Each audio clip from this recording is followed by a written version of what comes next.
La Bible en un an, la 228e journée, le livre de Jérémie, chapitre 37, verset 1 au chapitre 38, verset 28, le livre des psaumes, chapitre 34, verset 12 à 23, le livre des proverbes, chapitre 21, versets 5 et 6, la première épître aux Corinthiens, chapitre 6, verset 1 au verset 20. Le livre de Jérémie, chapitre 37. Sédécias, fils de Josias, devint roi à la place de Jéconia, le fils de Joachim, car il avait été désigné par Nebuchadnezzar, roi de Babylone, pour régner sur le pays de Juda.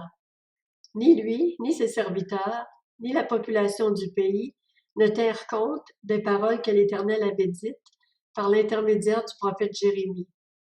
Le roi Sédécias envoya Jucal, fils de Shélémia, et le prêtre Sophonie, fils de Maaséja, vers le prophète Jérémie pour lui dire: « Intercède donc en notre faveur auprès de l'Éternel notre Dieu. » Or Jérémie circulait librement parmi le peuple. On ne l'avait pas encore mis en maison d'arrêt.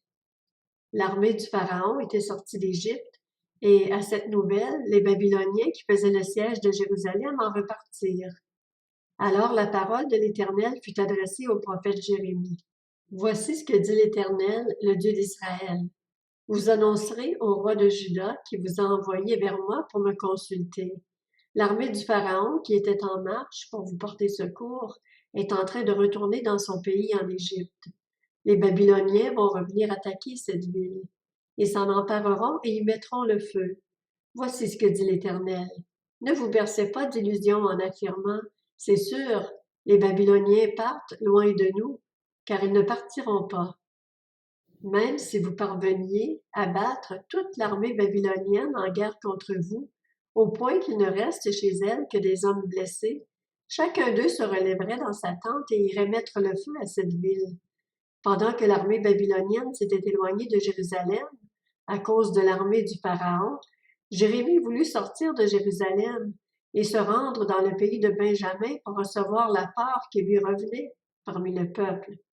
Lorsqu'il arriva à la porte de Benjamin, le commandant de la garde, un dénommé Jéréja, fils de Shélémia et petit-fils de Hanania, se trouvait là. Il empoigna le prophète Jérémie en disant: « Tu veux te rallier aux Babyloniens? » Jérémie répondit: « C'est faux. Je ne suis pas en train de me rallier aux Babyloniens. » Mais Jéréja refusa de l'écouter. Il arrêta Jérémie et le conduisit devant les chefs. Ceux-ci se montrèrent irrités contre Jérémie et le frappèrent avant de le placer en détention dans la maison du secrétaire Jonathan qu'ils avaient transformée en maison d'arrêt. Ainsi Jérémie rejoignit les oubliettes et les cachots, et il y resta longtemps. Le roi Sédécias envoya quelqu'un chercher Jérémie pour l'interroger en secret dans son palais. Il dit: « Y a-t-il une parole de la part de l'Éternel? » Jérémie répondit par l'affirmative avant d'ajouter: « Tu seras livré entre les mains du roi de Babylone. » Jérémie dit encore au roi Sédécias: « Quel péché ai-je commis contre toi, contre tes serviteurs et contre ce peuple, pour que vous m'ayez mis en maison d'arrêt? Où sont donc vos prophètes, ceux qui vous prédisaient que le roi de Babylone ne viendrait pas vous attaquer, ni vous, ni ce pays? Maintenant, écoute-moi, je t'en prie, mon seigneur le roi, et fais bon accueil à ma supplication. Ne me renvoie pas dans la maison du secrétaire Jonathan, sinon j'y mourrai. » Le roi Sédécias ordonna qu'on place Jérémie sous surveillance dans la cour de la prison et qu'on lui donne chaque jour une miche de pain provenant de la rue des boulangers, et ce, jusqu'à ce qu'il n'y ait plus de pain dans la ville. Jérémie eut donc pour habitation la cour de la prison. Le livre de Jérémie, chapitre 38. Shephasia, fils de Mathan, Gedalia, fils de Pashur, Jucal, fils de Shélémia, et Pashur, fils de Malkija, entendirent les paroles que Jérémie adressait à tout le peuple. Il disait: « Voici ce que dit l'Éternel. Celui qui restera dans cette ville mourra par l'épée, par la famine ou par la peste, mais celui qui sortira pour se rendre aux Babyloniens aura la vie sauve. Sa vie sera sa seule part de butin, mais il vivra. Voici ce que dit l'Éternel. Il est certain que cette ville sera livrée à l'armée du roi de Babylone. Il s'en emparera. Les chefs dirent alors au roi, « Cet homme doit être mis à mort, car il décourage les hommes de guerre restés dans cette ville et tout le peuple en leur tenant de tels discours. Cet homme ne cherche pas le bien-être de ce peuple, mais uniquement son malheur. » Le roi Sédécias répondit, « Il est à votre disposition, puisque le roi est incapable de s'opposer à vous. » Ils prirent Jérémie et le jetèrent dans la citerne de Malkija, un fils du roi qui se trouvait dans la cour de la prison. Ils y descendirent Jérémie à l'aide de cordes. Il n'y avait pas d'eau dans cette citerne, mais il y avait de la boue, et Jérémie s'y enfonça. L'Éthiopien, Ebed-Mélec, un eunuque attaché au palais, apprit qu'on avait mis Jérémie dans la citerne. Or le roi siégeait à la porte de Benjamin. Ebed-Mélec sortit du palais et lui dit, « Monseigneur, le roi, ces hommes ont mal agi en traitant le prophète Jérémie de cette manière, en le jetant dans la citerne. Il mourra de faim sur place, car il n'y a plus de pain dans la ville. » Le roi donna cet ordre à Ebed-Mélec, l'Éthiopien. « Prends avec toi 30 hommes qui sont ici et fais remonter le prophète Jérémie de la citerne avant qu'il ne meure. » Ebed-Mélec prit les hommes avec lui et se rendit au palais dans un endroit situé au-dessous du trésor. Là, il se munit de chiffons et de morceaux de tissu qu'il fit parvenir à l'aide de cordes à Jérémie dans la citerne. Ebed-Mélec, l'Éthiopien, dit à Jérémie, « Mets donc ces chiffons et ces morceaux de tissu sous tes aisselles, là où passent les cordes. » C'est ce que fit Jérémie. Ils le tirèrent à l'aide des cordes et le firent ainsi remonter de la citerne. Jérémie eut ensuite pour habitation la cour de la prison. Le roi Sédécias fit venir le prophète Jérémie vers lui à la 3e entrée de la maison de l'Éternel. Il lui dit, « J'ai une question à te poser. Ne me cache rien. » Jérémie répondit à Sédécias, « Si je te fais une révélation, n'est-il pas évident que tu me feras mourir? Et si je te donne un conseil, tu ne m'écouteras pas. » Le roi Sédécias fit secrètement ce serment à Jérémie. « L'Éternel est vivant, lui qui nous a donné la vie. Je ne te ferai pas mourir et je ne te livrerai pas entre les mains des hommes qui en veulent à ta vie. » Jérémie dit alors à Sédécias, « Voici ce que dit l'Éternel, le Dieu de l'univers, le Dieu d'Israël. Si tu te rends au chef du roi de Babylone, tu auras la vie sauve et cette ville ne sera pas livrée aux flammes. Tu resteras en vie, toi et ta famille. Dans le cas contraire, cette ville sera livrée entre les mains des Babyloniens. Ils y mettront le feu et toi, tu ne leur échapperas pas. » Le roi Sédécias dit à Jérémie, « Je redoute les Juifs qui se sont déjà ralliés aux Babyloniens.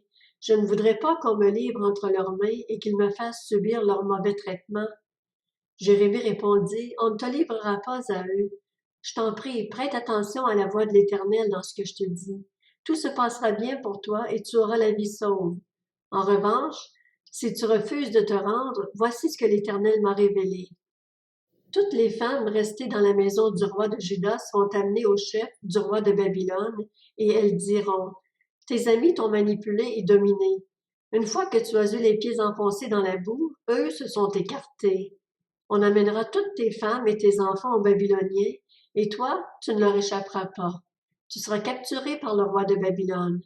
Quant à cette ville, il la livrera aux flammes. » Sédécias dit à Jérémie, « Si personne ne sait rien de cette conversation, tu ne mourras pas. Si les chefs apprennent que j'ai parlé avec toi et viennent te dire, raconte-nous donc ce que tu as dit au roi et ce que lui t'a dit, sans rien nous cacher, et nous ne te ferons pas mourir. Réponds-leur, j'ai supplié le roi de ne pas me faire mourir en me renvoyant dans la maison de Jonathan. » Tous les chefs vinrent trouver Jérémie et le questionnèrent. Il leur répondit exactement ce que le roi avait ordonné. Ils s'abstèrent de menaces envers lui, car rien n'avait filtré de la conversation. Jérémie habita dans la cour de la prison jusqu'au jour de la prise de Jérusalem. Le livre des Psaumes, chapitre 34. Venez, mes fils, écoutez-moi. Je vous enseignerai la crainte de l'Éternel. Qui donc aime la vie et désire voir des jours heureux? Alors, préserve ta langue du mal et tes lèvres des paroles trompeuses. Détourne-toi du mal et fais le bien. Recherche la paix et poursuis-la. Les yeux de l'Éternel sont sur les justes, et ses oreilles sont attentives à leurs cris, mais il se tourne contre ceux qui font le mal pour effacer leurs souvenirs de la terre. Quand les justes crient, l'Éternel entend, et il les délivre de toute leur détresse. L'Éternel est près de ceux qui ont le cœur brisé, et il sauve ceux dont l'esprit est abattu. Beaucoup de malheurs atteignent le juste, mais l'Éternel l'en délivre toujours. Il garde tous ses os, aucun d'eux n'est brisé. Mais le malheur fait mourir le méchant, les ennemis du juste sont condamnés. L'Éternel rachète l'âme de ses serviteurs, et tous ceux qui cherchent refuge en lui échappent à la condamnation. Le livre des Proverbes, chapitre 21. Les projets de l'homme actif sont tout profit, mais celui qui agit avec précipitation n'arrive qu'à la misère. Des trésors amassés par une langue mensongère, c'est un souffle qui s'évanouit, une recherche de la mort. La première épître aux Corinthiens, chapitre 6. Lorsque l'un d'entre vous a un litige avec un autre, comment ose-t-il demander justice devant les injustes et non devant les saints? Ne savez-vous pas que les saints jugeront le monde? Et si c'est par vous que le monde doit être jugé, êtes-vous incapable de rendre des jugements de faible importance? Ne savez-vous pas que nous jugerons les anges? Combien plus les affaires de la vie courante? Or, si vous avez des litiges concernant les affaires de la vie courante, vous prenez pour juge des gens dont l'Église ne fait aucun cas. Je le dis à votre honte. Ainsi, il n'y a parmi vous pas un seul homme sage qui puisse juger entre ses frères et sœurs. Au contraire, un frère est en procès contre un frère, et cela devant des incroyants. C'est déjà pour vous un échec complet que d'avoir des procès les uns avec les autres. Pourquoi ne supportez-vous pas plutôt une injustice? Pourquoi ne vous laissez-vous pas plutôt dépouiller? Mais c'est vous, au contraire, qui commettez l'injustice et qui dépouillez les autres, et c'est envers des frères et sœurs que vous agissez ainsi. Ne savez-vous pas que les injustes n'hériteront pas du royaume de Dieu? Ne vous y trompez pas, ni ceux qui vivent dans l'immoralité sexuelle, et ni les idolâtres, ni les adultères, ni les travestis, ni les homosexuels, ni les voleurs, ni les hommes toujours désireux de posséder plus, ni les ivrognes, ni les calomniateurs, ni les exploiteurs n'hériteront du royaume de Dieu. Et c'est là ce que vous étiez, certains d'entre vous. Mais vous avez été lavés, mais vous avez été déclarés saints, mais vous avez été déclarés justes au nom du Seigneur Jésus-Christ et par l'Esprit de notre Dieu. Tout m'est permis, mais tout n'est pas utile. Tout m'est permis, mais je ne me laisserai pas dominer par quoi que ce soit. Les aliments sont pour le ventre et le ventre pour les aliments, et Dieu détruira l'un comme les autres. Mais le corps n'est pas pour l'immoralité sexuelle, il est pour le Seigneur, et le Seigneur est pour le corps. Or, Dieu, qui a ressuscité le Seigneur, nous ressuscitera aussi par sa puissance. Ne savez-vous pas que vos corps sont les membres de Christ? Prendrais-je les membres de Christ pour en faire les membres d'une prostituée? Certainement pas. Ne savez-vous pas que celui qui s'unit à la prostituée est un seul corps avec elle? En effet, il est dit, les deux ne feront qu'un. Mais celui qui s'unit au Seigneur est un seul esprit avec lui. Fuyez l'immoralité sexuelle. Tout autre péché qu'un homme commet est extérieur à son corps, mais celui qui se livre à l'immoralité sexuelle pêche contre son propre corps. Ne le savez-vous pas? Votre corps est le temple du Saint-Esprit qui est en vous et que vous avez reçu de Dieu. Vous ne vous appartenez pas à vous-même, car vous avez été rachetés à un grand prix. Rendez donc gloire à Dieu dans votre corps et dans votre esprit, qui appartient à Dieu.